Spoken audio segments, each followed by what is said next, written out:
الحمد لله نحمده ونستعينه ونستغفره ونؤمن به ونتوكل عليه ونعوذ بالله من شرور أنفسنا ومن سيئات أعمالنا من يهده الله فلا مضل له ومن يضلله فلا هادي له ونشهد أن لا إله إلا الله وحده لا شريك له ونشهد أن سيدنا ومولانا محمدا عبده ورسوله أما بعد فأعوذ بالله من الشيطان الرجيم بسم الله الرحمن الرحيم قل إن كنتم تحبون الله فاتبعوني يحببكم الله ويغفر لكم ذنوبكم والله غفور رحيم صدق الله العلي العظيم وبلغنا رسوله النبي الكريم ونحن على ذلك لمن الشاهدين والشاكرين والحمد لله رب العالمين اللهم صل على محمد وعلى آل محمد كما صليت على إبراهيم وعلى آل إبراهيم إنك حميد مجيد اللهم بارك على محمد وعلى آل محمد كما باركت على إبراهيم وعلى آل إبراهيم إنك حميد مجيد۔ حضرات گرامی، میرے محترم معزز دوستو، عزیز بچوں، قرآن پاک کی جو آیت میں نے آپ کے سامنے تلاوت کی ہے، اس آیت میں اللہ سبحانہ و تعالی نے ہمیں رسول اللہ صلی اللہ علیہ وسلم کی اتباع، آپ کی تابعداری، آپ کے نقش قدم اور طریقوں کے اپنانے کا حکم دیا ہے، اور اس پر دو پروانے عطا فرمائے ہیں کہ اگر تم میرے پیغمبر کی اتباع کرو گے، طریقے اور سنت کو اپناؤ گے، تو اللہ تم سے محبت کریں گے، اللہ تمہیں اپنا محبوب بنائیں گے، اور اللہ تعالیٰ تمہاری مغفرت فرمائیں گے۔ رسول اکرم کی تابعداری پر دو بہت بڑے پروانے دیے گئے کہ اللہ محبت کریں گے اور اللہ تعالیٰ مغفرت فرمائیں گے۔ ایک حدیث پاک میں واقعہ ہے کہ ایک شخص آپ کے سامنے بیٹھا کھانا کھا رہا تھا، تو عرب میں عام طریقہ تھا کہ کاموں میں وہ دائیں بائیں کا لحاظ نہیں کرتے تھے، خیال نہیں کرتے تھے، بائیں ہاتھ سے کھا لیا، دائیں ہاتھ سے کھا لیا، تو وہ اس طریقے کے مطابق بائیں ہاتھ سے کھانا کھا رہا تھا۔ نبی اکرم صلی اللہ علیہ وسلم نے اسے منع کیا اور ارشاد فرمایا کہ دائیں ہاتھ سے کھاؤ، اس لیے کہ اللہ تعالیٰ نے ہمیں دائیں ہاتھ ہی کو اختیار کرنے کا حکم دیا ہے۔ اس لیے رسول اللہ صلی اللہ علیہ وسلم نے ہمیں جو آداب سکھائے ہیں، اس میں بائیں ہاتھ پر دائیں ہاتھ کو ترجیح دینے کا حکم ہے۔ تو آپ نے اسے فرمایا کہ دائیں ہاتھ سے کھاؤ، تو اس نے تکبر کے طور پر کہ میں جو ایک کام کر رہا ہوں، مجھے اس پر کیوں روکا گیا ہے، کیوں ٹوکا گیا ہے، تو اس نے متکبرانہ لہجے میں کہہ دیا کہ میں دائیں ہاتھ سے نہیں کھا سکتا۔ رسول اللہ صلی اللہ علیہ وسلم نے اسے ارشاد فرمایا کہ اب تو دائیں ہاتھ سے کھا ہی نہیں سکے گا، پھر وہ زندگی بھر اپنا دایاں ہاتھ اپنے منہ تک نہیں لے جا سکا۔ تو اللہ تعالی ہمیں ایسی گرفت سے، ایسی سزا سے بچائے۔ تو دیکھیے کہ لوگوں میں یہ باتیں عام ہیں کہ یہ کیا بات ہوئی جی، دائیں سے کھا لیا یا بائیں سے کھا لیا، ان چھوٹی چھوٹی باتوں میں کیا رکھا ہے؟ بات یہ ہے کہ رسول اللہ صلی اللہ علیہ وسلم سے جو بات بھی ثابت ہے، بظاہر وہ چھوٹی کیوں نہ ہو، ہمارے لیے ایک نمونہ ہے، ہمارے لیے ایک اسوہ ہے، ہمیں اس کو اپنانے کا حکم دیا گیا ہے۔ جو بات بھی آپ سے ثابت ہے ہمارے لیے ایک نمونہ ہے، بظاہر وہ بات چھوٹی کیوں نہ ہو، ہمیں اس پر عمل کرنے کا حکم دیا گیا ہے۔ حدیث پاک میں ہے کہ رسول اللہ صلی اللہ علیہ وسلم یوجبہ التیمن فی تناولہ و ترجلہ، کہ آپ ہر چیز میں دائیں ہاتھ کو پسند کرتے تھے، جوتا پہننے میں، جوتا اتارنے میں، کھانے پینے میں، ہر چیز میں آپ نے دائیں ہاتھ کو پسند کیا۔ لباس پہننا ہو، ابتدا دائیں طرف سے کی جائے۔ آپ نے آنکھ میں سرما ڈالنا ہے، ابتدا دائیں آنکھ سے کی جائے۔ جوتا پہننا ہے، ابتدا دائیں ہاتھ سے کی جائے۔ آپ مسجد میں تشریف لے آئے ہیں تو ابتدا دائیں قدم سے کی جائے، کیونکہ رسول اکرم صلی اللہ علیہ وسلم نے تمام کاموں کو دائیں طرف سے شروع کرنے کو پسند کیا ہے۔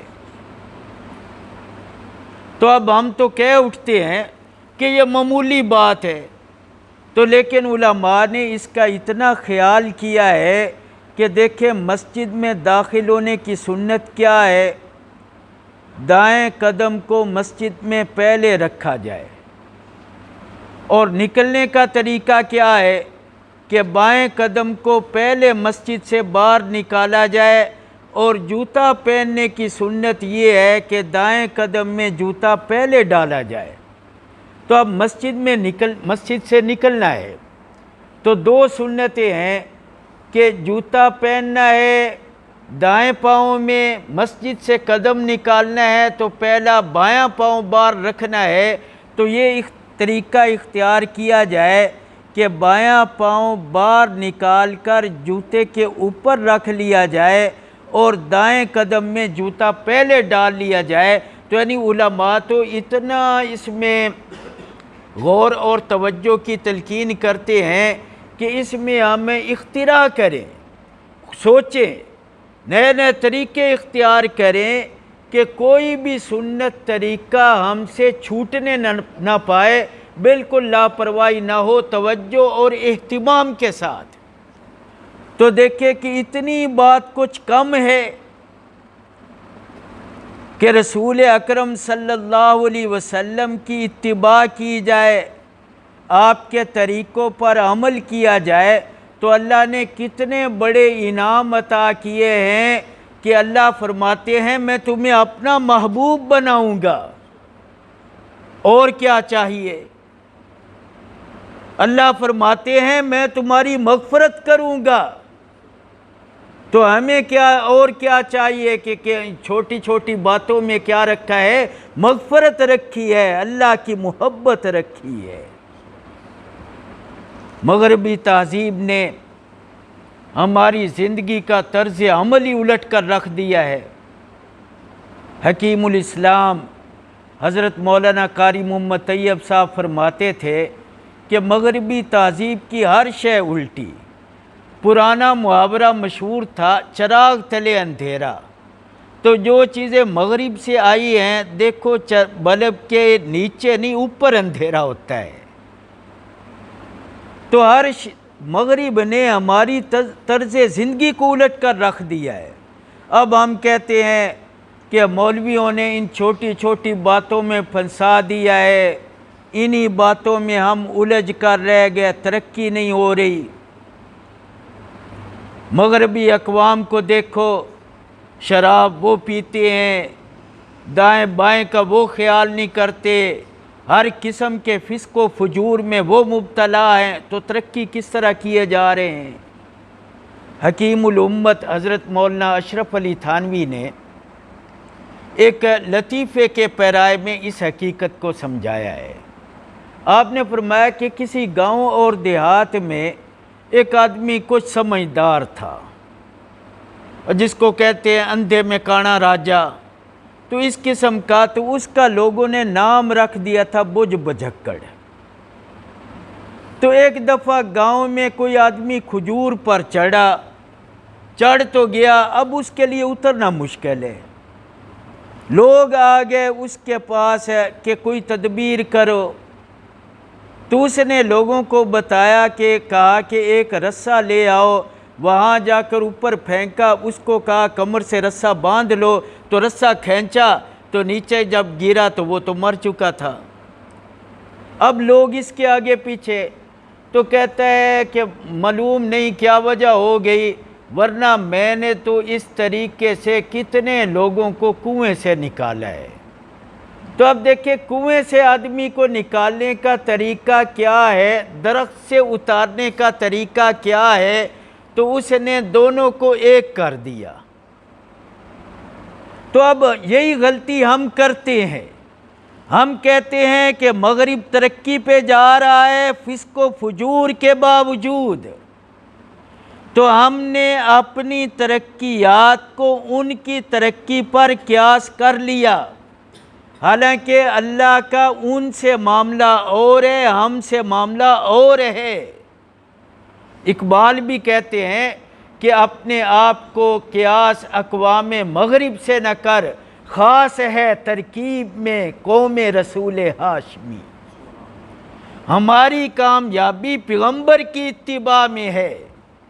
انتم الاعلون ان کنتم مؤمنین، وعد اللہ الذین آمنوا منکم وعملوا الصالحات لیستخلفنہم فی الارض یعبدوننی لا یشرکون بی شیئا۔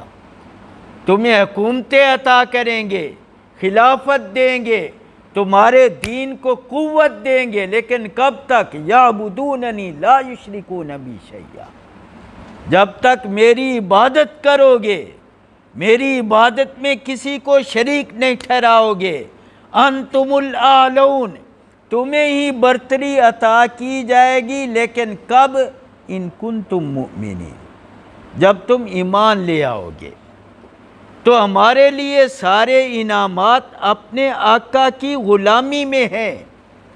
ہاں کلمہ سے دستبردار ہو جاؤ، پھر دیکھ لو۔ تو یہ تو عام ہی طریقہ ہے کہ جب کسی کی نقل اتاری جائے نا تو اس میں وہ فوائد حاصل نہیں ہوتے۔ آدھا تیتر آدھا بٹیر سے کام نہیں بنتا۔ تو خدا نخواستہ ایسا تو ہمارے وہم و گمان میں بھی نہیں ہے کہ ہم کامل وہ ہو جائیں، تو لیکن ہم کامل بٹیر بنے، کامل مسلمان بنے۔ انتم الاعلون ان کنتم مؤمنین۔ تو نبی اکرم صلی اللہ علیہ وسلم کی ہم تمام سنتوں کو اپنائیں۔ ہاں یہ بات ٹھیک ہے، کہہ دیتے ہیں کہ اس میں کیا رکھا ہے، تو اصل تو یہی ہے کہ ہم اپنی پوری زندگی سنت میں ڈھال لیں، اپنے اخلاق کو سنت کے مطابق کریں، اپنی معاشرت کو سنت کے مطابق کریں، دین کی اقامت میں ہم پیغمبر کے طریقے کو اپنائیں، ہر چیز میں، اپنی سیاست میں، اپنی معاشرت میں، اپنے اخلاق میں، عقائد میں، تو سب چیزوں کو اپنانا چاہیے۔ تو لیکن اس کی پہلی منزل کیا ہے کہ ہم ان چھوٹے چھوٹے طریقوں کو اپنائیں۔ چھت کب پڑے گی؟ بنیاد سے لے کر آئیں۔ چھت کب بنے گی؟ عمارت کب مکمل ہوگی؟ جب بنیاد سے لے کر آئیں۔ تو بنیاد میں چھوٹے چھوٹے پتھر رکھے جا رہے ہوں تو کوئی کہے یہ کیا، مقصد تو عمارت ہے، تو بنے گی تو عمارت ہی، لیکن کیسے؟ تو اب پوری زندگی اسلام میں ڈھالنا مقصود ہے، اپنے اخلاق کو، معاشرت کو، اپنے رشتہ داروں کے ساتھ تعلقات کو، حکومتی معاملات کو، سارے معاملات کو دین کے مطابق بنانا ہے۔ تو لیکن ابتدا کہاں سے ہوگی؟ زندگی کے ابتدائی معاملات سے، اپنے اٹھنے بیٹھنے کی اصلاح سے، اپنے کھانے پینے کی اصلاح سے، اپنے گھریلو رہن سہن کی اصلاح سے یہاں سے شروع کرو تو آخر تک جاؤ۔ اللہ سبحانہ و تعالی ہمیں اپنی مکمل زندگی سنت کے مطابق ڈھالنے کی کوشش کریں۔ تو اس میں کتابیں موجود ہیں۔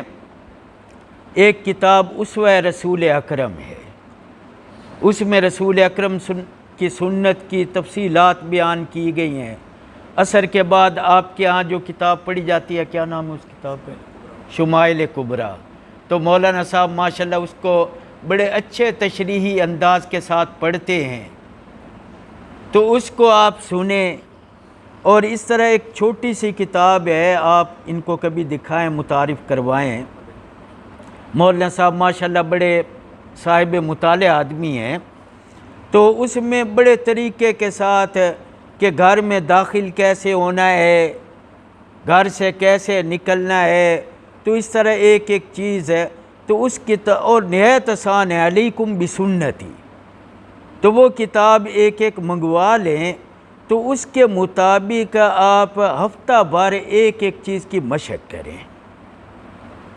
کھانے کا طریقہ کیا ہے، اس کو روزانہ دیکھیں، اس کے مطابق مشق کریں۔ تو اس طرح ایسا ایسا، لیکن یہ کسی عالم اور کسی بعمل آدمی کی نگرانی میں، استاد آپ کے موجود ہیں، تو کتاب لے کر آپ ان کو بتاتے رہیں کہ آج میں نے یہ چیز دیکھی، تو اگر اس کا کوئی عملی طریقہ سمجھ میں نہ آ رہا ہو تو ان سے پوچھیں۔ تو اس طرح تو یہ ایک چھوٹی سی کتاب ہے، علیکم بسنتی۔ پھر آگے بڑھیں، اسوہ رسول اکرم اور یہ شمائل کبریٰ، اس کو بھی آپ توجہ سے عمل کی نیت سے پڑھیں، تو انشاءاللہ اللہ تعالیٰ آپ کو توفیق دیں گے کہ آپ کی زندگی سنت نبوی میں ڈھل جائے۔ پھر یہ بات معمولی نہیں ہے، اس پر دو بہت بڑے پروانے ہیں، اللہ تم سے محبت کریں گے، تمہارے گناہوں کی مغفرت فرمائیں گے۔ وما علینا الا